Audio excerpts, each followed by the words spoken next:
everyone. I welcome you on my channel मैथोमीटर। पिछले 2-3 lecture से हम लोग पैराबोला पढ़ रहे हैं। आज के सेशंस भी पैराबोला के ऊपर ही है। पैराबोला में हम लोग आज टेंजेंट, नॉर्मल, कॉर्ड और कॉर्ड ऑफ कॉन्टैक्ट के ऊपर पढ़ने वाले हैं। ठीक है, सो देखो कि जो बेसिक फॉर्म्स था पैराबोला का, जिसमें हम लोग जनरल इक्वेशन ऑफ पैराबोला, फिर स्टैंडर्ड इक्वेशन ऑफ पैराबोला, फिर पैराबोला के कुछ प्रॉपर्टीज लास्ट क्लास में हम लोग डिस्कस किए थे। अभी पैराबोला में और भी प्रॉपर्टीज है। तुम प्रॉपर्टीज को याद रखोगे तो पैराबोला के क्वेश्चंस जो है वो आसानी से थोड़ा निकलता है। ठीक है, तो पहले हम लोग कुछ कॉन्सेप्ट्स जो है, जो टेंजेंट्स, नॉर्मल, कॉर्ड और कॉर्ड ऑफ कॉन्टैक्ट के ऊपर है, उसको हम लोग क्लियर कर लेते हैं और फिर बारी बारी से हम लोग उसके प्रॉपर्टीज और उसके क्वेश्चंस को डिस्कस करेंगे।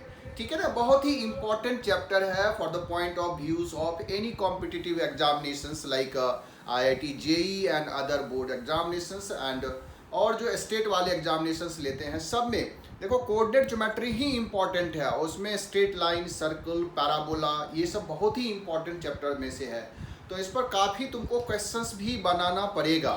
ठीक है, क्वेश्चंस जब तक नहीं बनाओगे तो कोई भी चीज़ का जो क्लियर कॉन्सेप्ट्स है ना वो नहीं बनता है। ठीक है ना, तो जो लोग नए हैं उसके लिए मैं अगर बता दूं तो मेरा नाम मिथिलेश प्रसाद और मैंने बीटेक किया है 2000 में और उसके बाद 2002 से लगातार इंडिया के टॉप मोस्ट इंस्टीट्यूट में हम IIT JEE के लिए कोचिंग दे रहे हैं। अभी भी इंडिया के नंबर 1 इंस्टीट्यूट में टीचिंग दे रहे हैं इसका IIT JEE के लिए।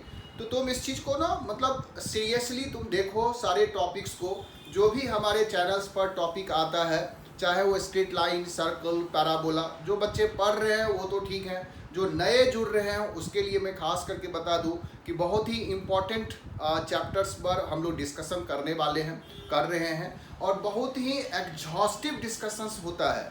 मतलब ये नहीं है कि सुपरफिशियल तुमको हम बता दिए और कुछ और उसके बाद हमने छोड़ दिया। बहुत ही एग्जॉस्टिव तुमको बताया जा रहा है और इससे ज़्यादा ना तो बोर्ड्स में पूछा जाएगा और ना ही कोई कॉम्पिटिटिव एग्जामिनेशंस में पूछा जाता है। ठीक है ना, सो इसको लगातार तुम वीडियोज को लाइक एंड शेयर करो, दूसरों के बीच में भी डिस्कशंस करो और बार बार वीडियोज को देखो और इससे जो बेनिफिट्स है उसको लो। ठीक है, तो आज के सेशंस हम लोग स्टार्ट कर रहे हैं यहीं से इक्वेशन ऑफ टेंजेंट्स को लेकर के। राइट, तो देखो इसमें कि पैराबोला हम लोग लास्ट क्लास में भी बोले थे कि जो y² बराबर 4ax पैराबोला है, इसी को हम लोग जनरली चूज करते हैं और इसी के ऊपर हम लोग डिस्कशंस करते हैं। ये बार बार तुमको पॉइंट करेंगे कि पैराबोला में जो पैराबोला हम लोग ले रहे हैं उसके अलावा अगर दूसरा पैराबोला होगा तो उसमें कैसे चीज़ें चेंज होगा। तो जैसे हम लोग अभी पैराबोला y² बराबर 4ax को कंसिडर किए हैं और इस पैराबोला को अगर हम इस तरह से प्लॉट करके बता दें, ठीक है, तो इसमें हमें ये सब चीज़ें पता चल गया है कि इसका जो फोकस है वो a,0 है और इसका जो डायरेक्ट्रिक्स है वो x + a बराबर 0 है। इस पॉइंट्स को हम वर्टेक्स बोलते हैं, इसको टेंजेंट एट वर्टेक्स बोलते हैं और इसको हम एक्सिस ऑफ द पैराबोला बोलते हैं। तो रहा हम लोग सबसे पहले देखेंगे point with respect to parabola. मतलब ये कर रहा है कि अगर हमको इस प्लेन में कोई पॉइंट्स भी है, सपोज करो कि एक पॉइंट्स हम लोग P कंसीडर करते हैं और यहाँ से x1 y1 इसका कोऑर्डिनेट्स है, तो हम अभी क्या बता सकते हैं कि जो P का पोजीशन है वो आउटसाइड ऑफ द कैविटी है। क्योंकि ये कोई क्लोज फिगर तो है नहीं कि हम इनसाइड और आउटसाइड का कंसेप्ट देखेंगे। जैसे सर्कल्स में हम लोग इनसाइड और आउटसाइड बोलते थे, लेकिन इसमें हम लोग बोलेंगे कि ये जो P है ना उस कैविटी के बाहर है। ठीक है, या कर्व पर होगा या कैविटी के अंदर होगा। तो इस तरह का कॉन्सेप्ट जो है हम लोग कैसे बताएंगे कोई पॉइंट्स कैविटी के अंदर है या बाहर है या कर्व पर है। देखो कर्व के लिए तो हमें पता है कि ये पॉइंट्स अगर कर्व पर होगा तो इसको सेटिस्फाई करेगा, लेकिन बाहर और अगर कैविटी के अंदर है तो ये चीज़ हम कैसे पता करते हैं। तो देखो बहुत ही सिंपल इसका लॉजिक है और उसी से हम लोग और भी कर्व के बारे में पता कर लेते हैं। ठीक है, सो हमें क्या करना है कि इस पॉइंट से एक परपेंडिकुलर लाइन एक्सिस पर ड्रॉ करना है, या कह सकते हो ये जो y एक्सिस है इसके पैरेलल तुमको ड्रॉ करना है। जैसे ही तुम ये ड्रॉ करोगे ना तो तुम्हें पता चलेगा कि इस लाइन पर जो x कोऑर्डिनेट है वो तो फिक्स हो गया, क्योंकि x बराबर कांस्टेंट ही इस लाइन का इक्वेशन होगा जो line parallel to y axis है। अब तुम कोई पॉइंट्स कंसीडर करो जो इसके कर्व पर लाई करता होगा।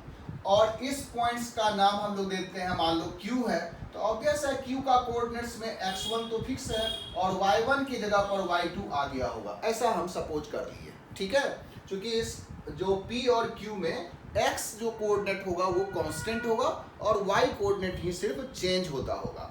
तो अब तुम देखो कि ये जो पॉइंट्स है जब कर्व पर है तो ये कर्व के इक्वेशन को तो सेटिस्फाई करता होगा। इसका मतलब हो गया कि y स्क्वायर माइनस 4ax को 0 कर देता होगा अगर इस पॉइंट्स को इसमें पुट करेंगे। मतलब y2 स्क्वायर जो है वो 4ax1 के बराबर ही है। मतलब यहाँ से हम ये चीज तो बता ही सकते हैं कि this is equal to this, y2 square बराबर 4ax1। अब तुम कंपेयर करो इस पॉइंट्स और इस पॉइंट्स में, तो इसमें तुम देखोगे कि y1 जो होगा वो ग्रेटर देन y2 होगा। ठीक है, सो अगर हम P और Q में कंपेयर करें तो y1 is greater than y2 है। यहाँ से हमको डायरेक्टली दिख रहा है कि P जो है वो Q के ऊपर है इस लाइन पर, तो ऑब्वियस है कि इसको जब हम स्क्वायर करेंगे तो this is also greater than y2 square, y1 square is greater than y2 square. अब दोनों साइड में तुम 4ax1 जो है वो तुम सबट्रैक्ट कर दो, तो जब तुम इसमें y1 स्क्वायर माइनस 4ax1 करोगे और y2 स्क्वायर माइनस 4ax1 करो, सेम क्वांटिटी हम लोग दोनों साइड में सबट्रैक्ट किए हैं, इसीलिए साइन चेंज नहीं हो रहा होगा। ठीक है, अब तुम देखो कि ये क्वांटिटी तो यहाँ से हमको दिख रहा है कि ये 0 है, क्योंकि ये वाला पॉइंट्स जो है वो कर्व पर है, तो जब ये 0 है तो इसका मतलब है कि y1 square minus 4ax1 greater than 0 होगा। मतलब अगर कोई पॉइंट्स कर्व के बाहर है, मतलब कैविटी के बाहर है पैराबोला में, ये कैविटी है पैराबोला के, इसके बाहर कहीं पर भी पॉइंट्स होगा तो उस पॉइंट्स को अगर कर्व में पुट करते हो तो उसका वैल्यू पॉजिटिव आना है। That is y1 square minus 4ax1 हमेशा पॉजिटिव होगा। ध्यान रखना इसका ऑर्डर का, मतलब y1 square minus 4ax1 positive होगा, उल्टा कर दोगे तो फिर निगेटिव आ जाएगा। ठीक है, सो हम लोग इस तरह से याद रखेंगे कि अगर कोई पॉइंट्स इस कैविटी के बाहर है तो इस पॉइंट्स को इसमें पुट करने से जो वैल्यू आएगा वो हमेशा पॉजिटिव आएगा। ठीक है, तो ऑब्वियस है कि ये पॉइंट्स अगर कैविटी में होगा तो इसका वैल्यू निगेटिव होगा, क्योंकि दो ही तरह का वैल्यू हो सकता है, या तो पॉजिटिव होगा या निगेटिव होगा। क्योंकि कर्व पर है तब तो 0 है, उसके अलावा तुम कुछ भी पुट करोगे तो या तो पॉजिटिव आएगा या निगेटिव आएगा। सो ये इंप्लाइज कर रहा है, this implies P lies outside the cavity. ठीक है ना, ये कैविटी के बाहर है। Similarly y1 square minus 4ax1 अगर लेस देन 0 होगा तो this implies P lies inside the cavity. ठीक है ना, इस तरह से हम लोग इसको याद रखेंगे तो आसान होगा। ठीक है, ये पॉइंट्स को इसमें पुट किए, वैल्यू पॉजिटिव आ गया, इसका मतलब कैविटी के बाहर है, वैल्यू निगेटिव आ गया, कैविटी के अंदर हो गया, 0 हो गया, इसका मतलब कर्व पर है। ठीक है, ये एक कॉन्सेप्ट है जिसको हम लोग यहाँ पर मेंशन कर रहे हैं। ठीक है, नेक्स्ट देखो, इसमें जो दूसरा कॉन्सेप्ट है, ठीक है, इसको याद रखना है, जो जो बोल रहे हैं याद रखने के लिए उसको याद ही रखना है। ठीक है, जहां जहां हम तुमको बोलेंगे कॉन्सेप्ट्स है तो उस कॉन्सेप्ट्स को ध्यान रखना है। जो बोलेंगे ये थियोरिटिकली ये फार्मूला है तो फार्मूला के टर्म्स में तुमको याद रखना है। ठीक है, दूसरा चीज इसमें आता है कि अगर हमको लाइन के रिस्पेक्ट में देखना हो, मतलब line with respect to parabola, line with respect to parabola. ठीक है, ये चीज सारा चीज जो है, सारा कॉन्सेप्ट्स जो है वो तुम स्ट्रेट लाइन से फिर सर्कल्स में फिर पैराबोला में पढ़ रहे हो, सेम कॉन्सेप्ट्स पढ़ना है, सिर्फ उसका जो इसका रिजल्ट्स है ना वो चेंज होगा। सो हमें इसमें लाइन और पैराबोला का रिस्पेक्ट का मतलब है कि अगर हमको कोई लाइन का इक्वेशन है y बराबर mx प्लस सी टाइप का, ठीक है ना, इस तरह का कोई लाइन है, ध्यान रखना कोई भी लाइन है, हम लोग बाय द वे इस लाइन को कंसीडर किए, दैट इज y बराबर mx प्लस सी। इस लाइन को इस पैराबोला के रिस्पेक्ट में कैसे हम देखते हैं, इसका मतलब ये है कि अगर ये लाइन इस पैराबोला को टच या कट नहीं कर रहा होगा तो हम इसको बोलेंगे कि लाइन नेवर टचेज और cut the parabola at any points. और ये लाइन इस पर टेंजेंट्स भी हो सकता है और ये लाइन इसको दो जगह पर इंटरसेक्ट भी कर सकता है। So there are 3 positions of this line with respect to parabola, ऐसा हम इसमें बता सकते हैं। ठीक है, सो थ्री पोजीशंस कौन सा है? तो the line may cut the parabola at two distinct point, और this line may become tangent to the parabola, और दिस लाइन मे और may not cut the parabola at any points. ठीक है, इस तरह से हम तीन पोजीशंस बना दिए। कह रहा है कि ये पोजीशंस कैसे डिसाइड होगा कि किस पोजीशन में है ये लाइन और पैराबोला। तो फिर से कंसेप्ट यही है कि कोई भी कर्व को किसी लाइन के रिस्पेक्ट में अगर देखना हो, ठीक है, तो दोनों को पहले सॉल्व कर लो, बशर्ते कि तुम्हारा कर्व जो है वो सेकेंड डिग्री का होना चाहिए। सेकेंड डिग्री का ध्यान रखो, सेकेंड डिग्री के कर्व के बारे में अभी हम लोग देख रहे हैं। ठीक है ना, ये कर्व हो सकता है थर्ड डिग्री और फोर्थ डिग्री में भी हो, अभी हम लोग सेकेंड डिग्री के कर्व के बारे में देख रहे हैं। टू डायमेंशनल कर्व है और हमें लाइन का इक्वेशन दिया हुआ है। तो कंसेप्ट है दोनों को तुम सॉल्व करो। ठीक है, जैसे हम सॉल्व करते हैं y को पुट करके x के वैल्यू में, ठीक है, x का निकालते हैं। जब इसको सॉल्व करोगे तो तुम देखोगे कि ये x या y किसी में क्वाड्रेटिक बन जाएगा। ठीक है, जैसा अभी हम लोग कर रहे हैं कि by solving these two curve, by solving these two curve, ठीक है, वी गेट, हमको क्या मिलेगा? तो ये y का वैल्यू यहाँ पर पुट कर दो। So this is mx plus c का whole square is equal to 4ax। So you will get quadratic equation in x। x में तुमको क्वाड्रेटिक मिल जाएगा। कैसे? देखो, इसको ओपन कर दो, आ जाएगा m square x square plus 2mcx plus c square बराबर 4ax। सिमिलरली ये इसको फिर से लिखो, इसको इधर करके ये आ जाएगा 2mc minus 4a into x plus c square that is equal to 0। This is a quadratic equation in x। ये क्या रिप्रेजेंट करता है? कोई क्वाड्रेटिक अगर आ रहा है तो हम जानते हैं कि इसका मैक्सिमम दो रूट्स होगा, नहीं, चाहे वो रियल हो चाहे अनरियल हो, जैसा भी हो, मैक्सिमम दो रूट्स होगा। तो दो रूट्स में हम क्या क्या ऑब्जर्व करते हैं? या तो दोनों रूट्स अनरियल होगा, मतलब कॉम्प्लेक्स रूट्स होगा, या दोनों रूट्स इक्वल होगा, या दोनों रूट्स रियल एंड डिस्टिंक्ट होगा। यही तीन ऑप्शंस हमारे पास होता है। ठीक है ना, तो दो रियल एंड डिस्टिंक्ट रूट्स का मतलब क्या है कि ये कर्व और ये कर्व के बीच में दो ऐसा कॉमन पॉइंट्स है। इसका मतलब line becomes secant, line is chord, मतलब दो जगह पर ये कट कर रहा होगा। कब? जब इस क्वाड्रेटिक का दो रियल एंड डिस्टिंक्ट रूट्स रहा होगा। ठीक है, तो एक कंडीशन हमको यहाँ से आ गया कि इस इक्वेशंस का दो रियल एंड डिस्टिंक्ट रूट्स कब होगा? जब इसका डिस्क्रिमिनेंट ग्रेटर देन 0 होगा। नहीं, ये हम जानते हैं, और डिस्क्रिमिनेंट ग्रेटर देन 0 करके हम एक कंडीशंस निकाल सकते हैं। ठीक है, ये वाइस वर्सा ट्रू है। सिमिलरली आएगा कि इस इक्वेशन का दो इक्वल रूट्स का मतलब क्या हुआ? इसका मतलब ये दोनों पॉइंट्स कोइंसाइड किया होगा, और उस केस में ये टेंजेंट होगा। टेंजेंट जो है उसका डिफिनीशन ही है, this is the limiting case of chord. Tangent is not a line which touches the curve. ठीक है, ऐसा दिखता है, ऐसा है नहीं। डिफिनीशन है कि line which touches the curve is a limiting case of chord. ठीक है, जो कॉर्ड का लिमिटिंग केस है, मतलब इस पॉइंट्स को और इस पॉइंट्स को अगर तुम क्लोज करोगे तो वो ऐसा लाइन बन जाता है जो कि लगता है कि ये टच कर रहा है। So that line is called tangent. तो उस केस में क्या होता है, इस इक्वेशन का जो रूट्स होगा वो इक्वल हो जाएगा। ठीक है ना, तो जब इक्वल रूट्स होगा तो उसका कंडीशंस तुम्हें पता है कि डिस्क्रिमिनेंट ग्रेटर इक्वल टू 0 होना चाहिए। और सिमिलरली अगर इसका कोई रियल रूट्स नहीं है, इसका मतलब दोनों में कोई कॉमन पॉइंट्स है ही नहीं, तो इसका मतलब ये लाइन सीकेंट या टेंजेंट नहीं है। ठीक है, तो ये पोजीशंस हम लोग यहाँ पर लिख रहे हैं, यही कंडीशंस होना चाहिए। तुमको कोई भी कर्व हो, कोई भी तुम कर्व 2 डिग्री का ले लो, चाहे वो सर्किल हम लोग देख चुके हैं, पैराबोला है, आगे तुम इलिप्स हाइपरबोला भी पढ़ोगे। ठीक है, और भी कोई कर्व के बारे में अगर तुमसे पूछ रहा हो तो यही कंडीशंस अप्लाई करना है। तो हमें क्या देखना है यहाँ पर कि if discriminant of this is greater than 0, this implies line cuts the curve at two distinct point. ठीक है, इस तरह से हम लोग इसका एप्लीकेशन करेंगे। इसमें वाइस वर्सा ट्रू कर देते हैं, मतलब ये स्टेटमेंट कहीं दिया हुआ है, तुमको ये कंडीशंस लगाना है।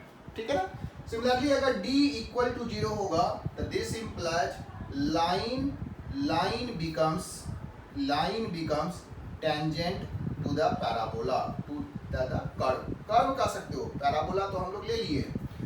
और डिस्क्रिमिनेंट अगर लेस देन 0 होगा, इसका मतलब लाइन इज नॉट टेंजेंट और सेकेंड, या line never cut, line never cut और टच द कट। ठीक है ना, इस तरह से हम लोग इसको याद रखेंगे। अब इससे जो रिजल्ट्स आएगा ना वो तुमको इस पैराबोला के लिए आएगा। चाहे पैराबोला कुछ भी हो, रिजल्ट्स हमको डिफर कर सकता है, बट कॉन्सेप्ट्स तो सेम ही रहेगा। तो ये कॉन्सेप्ट्स है किसी भी कर्व के लिए। अब इससे हम लोग कंडीशंस निकाल रहे हैं, कंडीशन फॉर टेंजेंसी। जनरली हमको इसका कंडीशंस का जरूरत पड़ता है। तो जब हम कंडीशंस देखेंगे टेंजेंसी का, मतलब when this curve becomes tangent तो d बराबर 0। इसका d देखो क्या है, तो d हो जाएगा 2mc माइनस 4a का होल स्क्वायर बराबर 4m स्क्वायर और c स्क्वायर। ठीक है ना, इस तरह से आ जाएगा। d को हम लोग b स्क्वायर माइनस 4ac 0 कर दिए, मतलब b स्क्वायर बराबर 4ac कर दिए। ठीक है, a की जगह पर m स्क्वायर है, c की जगह पर c स्क्वायर है। इसको ओपन करो, ये आ जाएगा 4m square c square plus 16a square minus 16mca that is equal to 4m square c square. देखो ये दोनों कैंसिल हो गया, ये 16 को भी हटा दो, a 0 हो नहीं सकता है, c ठीक है, तो a को कॉमन ले लिए, a माइनस यहाँ से आ गया mc that is equal to 0। ठीक है, अब तुमको यहाँ से लग रहा हो कि इसका मतलब जो a तो 0 होगा नहीं, a तो यहाँ से आ रहा है, a 0 है नहीं, इसका मतलब a माइनस mc ही 0 है, तो a बराबर mc और c बराबर आ रहा है a बाय m। हम तो कंडीशंस देखना चाह रहे थे इस लाइन के बारे में, तो कह रहा है कि इस लाइन में अगर c की जगह पर a बाय m रख दोगे तो ये लाइन टेंजेंट हो जाएगा। ये कंडीशंस आया, लेकिन ये जो कंडीशंस है वो इस पैराबोला के लिए है। अगर तुमको पैराबोला या इक्वेशन चेंज होगा तो ये चेंज हो जाएगा। तुमको ये चीज यूज नहीं करना है, रिजल्ट यूज नहीं करना है, तुमको ये कंसेप्ट यूज करना है। ठीक है ना, कि लाइन को टेंजेंट दिखाना है, दोनों को सॉल्व करो, डिस्क्रिमिनेंट 0 हो गया। लेकिन ये कंडीशंस इस पैराबोला के लिए आता है। मतलब अगर इस पैराबोला का टेंजेंट्स लिखना हो स्लोप फॉर्म में तो ये y बराबर mx plus a by m है। ये देखो ध्यान रखो, a बाय m है। तुमको याद होगा सर्कल्स के बारे में, सर्कल्स में जो इक्वेशंस हम लोग यूज किए थे that is x square plus y square बराबर आर स्क्वायर या ए स्क्वायर जो भी था, उसमें y बराबर एम एक्स प्लस और minus r under root 1 plus m square. उसमें प्लस और माइनस दो कंडीशंस आता था। सी स्क्वायर बराबर आया था m square r square plus r square, मतलब आर स्क्वायर ब्रैकेट में 1 प्लस एम स्क्वायर, मतलब सी का दो दो वैल्यू आता था। उसमें हम पैरेलल टेंजेंट्स देख रहे थे, मतलब एक ही स्लोप का हमको दो टेंजेंट्स पॉसिबल था, बट इस केस में नहीं आया, सी का वैल्यू एक ही आया a बाय m। और यहाँ से तुम ऑब्जर्व कर सकते हो कि m 0 नहीं हो सकता, m अगर 0 हो जाएगा तो ये चीज अनडिफाइंड हो जाएगा। मतलब कि कोई भी लाइन m 0 का मतलब लाइन पैरेलल टू x एक्सिस। इस केस में खास करके y स्क्वायर बराबर 4x पैराबोला के लिए ऐसा कोई लाइन टेंजेंट नहीं होगा जो x एक्सिस के पैरेलल होगा। ठीक है ना, m 0 पॉसिबल नहीं है। m का वैल्यू अदर देन 0 अगर कोई है तो उसका टेंजेंट का इक्वेशन यही है, y बराबर mx plus a by m। इसको याद रखना है इस पैराबोला के लिए, y स्क्वायर बराबर 4ax। हो सकता है कि पैराबोला अगर चेंज होगा तो ये रिजल्ट चेंज हो जाएगा, बट ये कंसेप्ट चेंज नहीं होगा। ठीक है ना, इस तरह से ध्यान रखना है। तो y बराबर mx plus a by m है। अब बात आता है कि ये पॉइंट्स कहाँ पर टच किया होगा पैराबोला को। अगर हम ये पॉइंट्स को निकालना चाहेंगे तो निकाल सकते हैं क्या? बिल्कुल निकाल सकते हैं। हमारा इक्वेशंस तो यही था ना, जिसका रूट्स हमारा क्या है, इक्वल है। तो इक्वल रूट्स के लिए अगर हम लोग कंडीशंस याद होगा या रूट्स निकालने का तरीका अगर याद होगा तो रूट्स होता है x बराबर minus b plus minus root d divided by 2a। जब d ही 0 हुआ तो x कोऑर्डिनेट क्या आ जाएगा, माइनस बी बाई 2a। तो इसका माइनस दिया जाएगा 4a minus 2mc whole divided by 2a, तो 2m स्क्वायर ऐसे आ गया। ठीक है ना, माइनस का केयर कर लिए इसको उल्टा करके। ठीक है, minus b by 2a, 2 times a है m स्क्वायर। अब c जो है वो तुमने यहाँ पर निकाला a बाई m, इसको पुट कर दो तो 4a माइनस 2m और c की जगह पर a बाय m रख दो तो ये आ जाएगा 2m स्क्वायर। सो देखो यहाँ से m cancel, 2a minus 2a that is 2a by 2m square. तुम्हें लगा ये a बाय m स्क्वायर, मतलब इस पॉइंट का x कोऑर्डिनेट जो है वो आ गया a बाय m स्क्वायर। ठीक है ना, इस तरह से देखो बहुत आसान है। रिजल्ट्स को याद रखना, कॉन्सेप्ट्स को याद रखना, ठीक है। तो x कोऑर्डिनेट आ गया a by m square. x का यहाँ पर a बाय एम पुट कर दो, देखो x बराबर a बाय एम रख दिए, तो m into a by m square plus a by m, तो m कैंसिल एक, ठीक है, a by m plus a by m, तो 2a बाय एम, मतलब इसका y coordinate 2a bye M है। ये एक बार जेई के क्वेश्चंस में भी आया हुआ है, डिफरेंट स्लोप का फॉर्म दिया था और उसके पॉइंट ऑफ कांटेक्ट को बताना था, सर्किल का, पैराबोला का, इलिप्स का, हाइपरबोला का, ठीक है। तो इस तरह से तुमको अगर याद है, क्योंकि ऑब्जेक्टिव क्वेश्चंस जब पूछता है ना तो थोड़ा रिजल्ट्स तुमको याद रखना पड़ेगा, कॉन्सेप्ट्स तो याद रखना ही है, बट रिजल्ट्स भी अगर याद रख रहे हो ना तो ऑब्जेक्टिव क्वेश्चंस बनाने में थोड़ा सा आसान हो जाता है, ठीक है। तो हमें यहाँ पर ये चीज डिस्कस किए कि y बराबर mx प्लस सी जो लाइन है वो टेंजेंट होने के लिए इस पैराबोला पर कंडीशंस है c बराबर a बाय m, और ये लाइन कहाँ पर टच किया, a by m square 2a by m, ठीक है। ये हमको याद रखना है।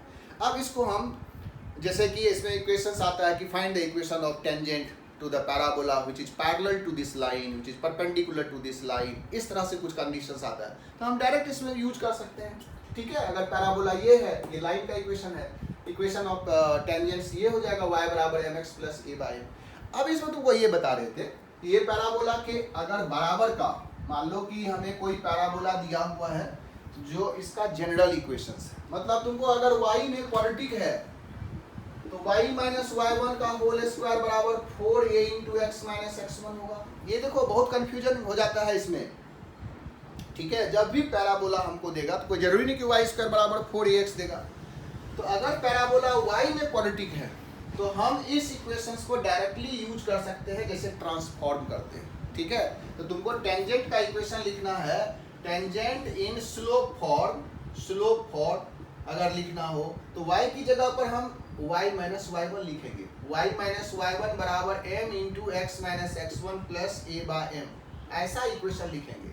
This is the equation of tangent in slope form to the parabola like this, जो y में क्वाड्रेटिक है और x में लीनियर है। उसको हम क्या करेंगे, पहले परफेक्ट स्क्वायर बनाएंगे और फिर हम ये इक्वेशंस को यूज करेंगे, ठीक है। सिमिलरली तुम ट्राई करना कि जब पैराबोला एक्स स्क्वायर बराबर 4ay होगा तब क्या रिजल्ट होगा, y स्क्वायर बराबर माइनस 4ax होगा तब क्या रिजल्ट होगा, एक्स स्क्वायर बराबर माइनस 4ay है तब क्या रिजल्ट है, उसका पॉइंट ऑफ कांटेक्ट क्या है। इस तरह से तुम अपने से थोड़ा बहुत प्रैक्टिस करना कि डिफरेंट पैराबोलाज में रिजल्ट्स क्या डिफर करता है, दोनों में क्या रिलेशंस है, कैसे हम उसको याद रखेंगे, ठीक है। ये सब चीज़ें अपने मन से इसको करना। हम लोग एक पैराबोला y स्क्वायर बराबर 4ax को डिस्कस किए, ठीक है। तो इसके बाद इसमें जो क्वेश्चंस है वो आता है, ठीक है, नॉर्मल्स के ऊपर।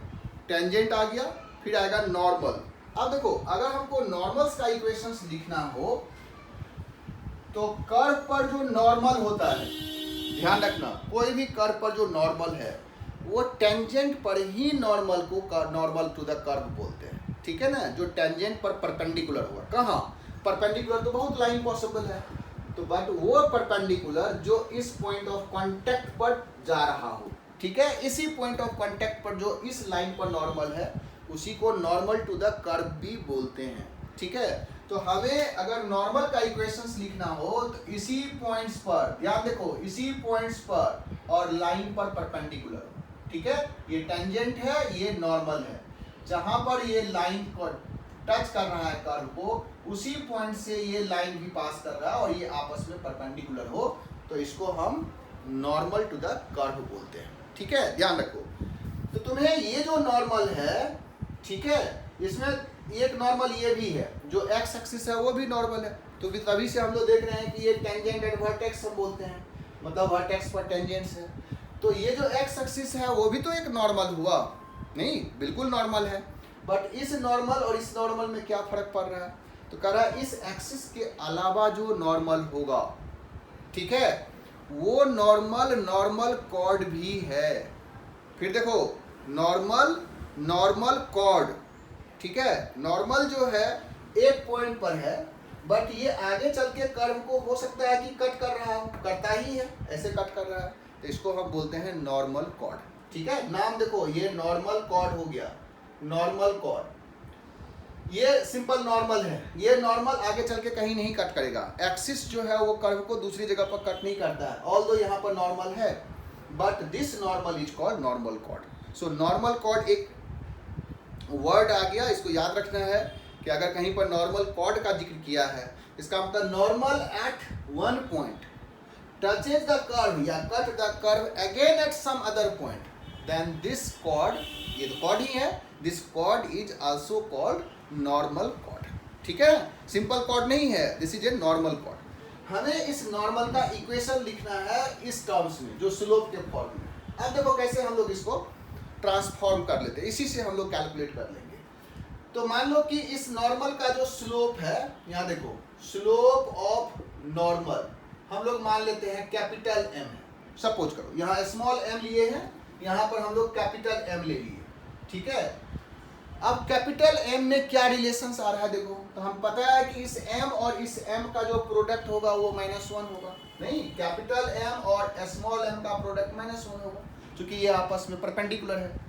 तो इसका मतलब है कि इस स्मॉल एम को अगर हम -1 बाय कैपिटल एम के साथ रिप्लेस कर देंगे तो सब कुछ बराबर हो जाएगा। स्मॉल एम की जगह पर -1 अपॉन एम लिख देते हैं। तो इक्वेशन ऑफ, देखो नॉर्मल क्या हो जाएगा, तो इक्वेशन ऑफ नॉर्मल हो जाएगा, नॉर्मल यहाँ से y बराबर -1 by m x plus a by -1 by m, ऐसे आ जाएगा कैपिटल एम, सॉरी ठीक है, ये कैपिटल एम, ये कैपिटल एम, ऐसा हो गया। तो यहाँ से आ गया y बराबर -1 बाय कैपिटल एम एक्स, इसमें आ जाएगा -m a, ऐसे। ठीक है, और m से तुम अब एलसीएम ले लो, ये आ जाएगा m y बराबर -x, ठीक है ना, plus sorry minus he -m² a, ठीक है, ऐसा इक्वेशन आ गया। मतलब x बराबर तुम कह सकते हो my प्लस am², ठीक है ना, ऐसे हम लोग इक्वेशंस को याद रखेंगे। my बराबर -x -am², ठीक है ना, ये इक्वेशंस आया तुम्हारा नॉर्मल का equation in terms of m। अगर तुम चाहो तो इस कैपिटल m को स्मॉल m के साथ रिप्लेस भी कर सकते हो, ठीक है ना। कैपिटल m को स्मॉल m के साथ अगर रिप्लेस कर देंगे तो हमको अलग से इसका फॉर्मेट मिल जाएगा।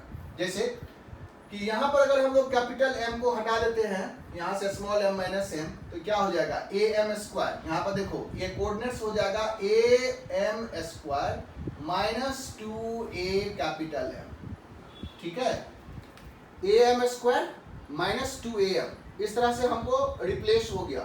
यहाँ पर m की जगह पर, ये m की जगह पर -1 बाय m रख दिए, ठीक है। अब इसको अलग से तुम थोड़ा सा, तो अलग से इसको फिर से एक्सप्लेन कर दे रहे हैं, तुमको कंफ्यूजन नहीं होगा। जैसे कि अगर हम लोग पैराबोला ले लिए y² बराबर 4ax, ठीक है, और मान लो कि ये हमारा पैराबोला पर टेंजेंट है, ठीक है, ये टेंजेंट्स है पैराबोला पर, और इस पॉइंट पर हमको नॉर्मल का इक्वेशंस लिखना है। तो इस पॉइंट का कोऑर्डिनेट्स हमें क्या आ गया, am² -2am, और इसमें m क्या है, slope of the normal, slope of normal, ठीक है, स्लोप ऑफ नॉर्मल क्या हो गया इसमें m। तो हमें इस पॉइंट्स का कोऑर्डिनेट्स दिया हुआ है am² -2am और स्लोप m है, तो हम इक्वेशंस तो डायरेक्टली भी लिख सकते हैं ना, ये आ जाएगा y -+2am that is equal to m into x -am², ऐसे हम लिख सकते हैं, ठीक है। तो अब क्या होगा कि ये इक्वेशंस आ गया y बराबर mx -2am -am³, ठीक है, y बराबर mx -2am -am³। ये इक्वेशंस को हम इस तरह से कंपेयर करके याद कर सकते हैं कि अगर y बराबर mx प्लस c, अगर कोई इक्वेशन है y बराबर mx प्लस c, तो c की जगह पर हम क्या रखेंगे, तो -2am -am³, ठीक है। ये इक्वेशंस को याद रखो, ठीक है। अगर हम y² बराबर 4ax लेते हैं तो इस पैराबोला का स्लोप फॉर्म में जो इक्वेशन होगा नॉर्मल का वो हम रखेंगे y बराबर mx minus 2am minus m cube. इसमें भी हम लोग स्मॉल m को जिक्र किए। स्मॉल m मतलब ये एक अलग इक्वेशन हो गया m के टर्म्स में, ये एक अलग हो गया। यहाँ पर जो स्लोप है m उसके टर्म्स में इस पॉइंट का कांटेक्ट हो गया am स्क्वायर माइनस 2am, जो यहाँ से हम लोग कैलकुलेट किए थे। इस कैपिटल M को भी हम लोग स्मॉल m कंसीडर कर लिए, ठीक है। सो स्लोप ऑफ नॉर्मल अगर m है, इस पॉइंट का कोऑर्डिनेट हो गया am स्क्वायर माइनस 2am, ठीक है। और यहाँ पर जो लाइन का इक्वेशन हो गया y बराबर mx minus 2am minus am। इसको हमको याद रखना है रिजल्ट्स की तरह, ठीक है।